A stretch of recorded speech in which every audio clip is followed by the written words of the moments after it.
you're planning on doing a very detailed or complex .NET project, then clean architecture can actually be very useful. It can cover other architectural ideas such as domain-driven design and also help in implementing a microservices solution. Okay, so the example we're going to be doing is to have a classifieds for cleaning services. This is where you can list services, and also there's going to be another section where obviously the public can search for different listings.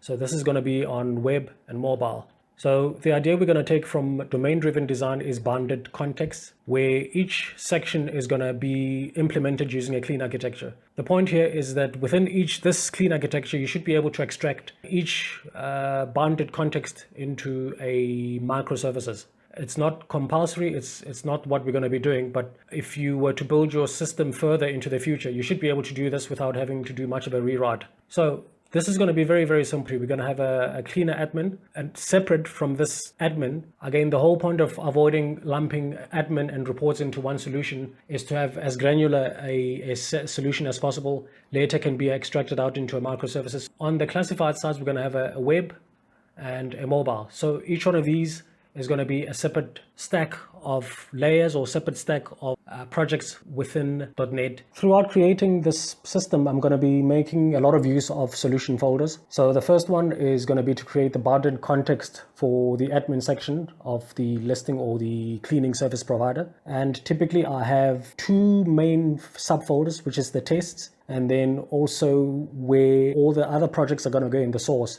So I start off by separating the tests from the source as two separate folders. Within my source folder, I have three folders, which is domain. Domain is going to be the core logic. And then I'm going to have an infrastructure folder. That's where anything to do with mostly database access or APIs, something that's external. And then finally, app services. That's almost like having a driver where all the coordination of all the services are put together. Okay, now, so for our first project, it's going to be a class library project. This is where all the logic is going to live. After adding the domain folder, I also prefer to add a separate models folder or models project. This would typically contain models for DTOs, data transfer objects, and also models for communicating with APIs, external APIs. Within the domain project, I've got more subfolders, entities, value objects, soft, logic, and factories. So entities, again, some of these concepts are from domain-driven design.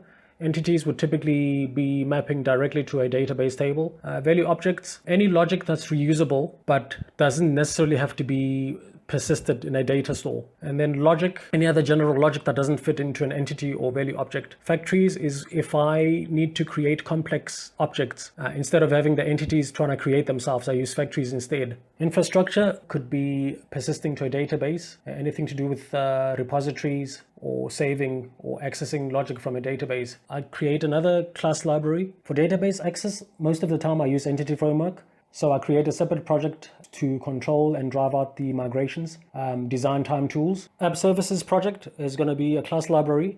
So app services are just basically going to be almost like an integration point on a high level to a domain or infrastructure. So it's almost a set of services that are going to be coordinating all the activities. Then finally, I might have a user interface. So the type of project could depend on whether it's a web or a desktop app. So in most cases, the tests are going to be hitting the app services if you're doing integration testing. For the test projects, at the bare minimum, I'm going to need two projects, one for unit testing and another one for integration testing. So the unit test is mostly going to be focused on the domain, and then the integration testing is typically going to be focused on the app services. So that's pretty much a basic template for one bounded context. If I want to create the next one, which would be for the classifieds web, the front end of the classifieds, it's pretty much going to be copying the structure of the first one, have a test and a source folder. Again, just pretty much the same structure, copy and paste the structure. As the number of bounded contexts grow, so we have a second and a third and a fourth and so on bounded context, I have a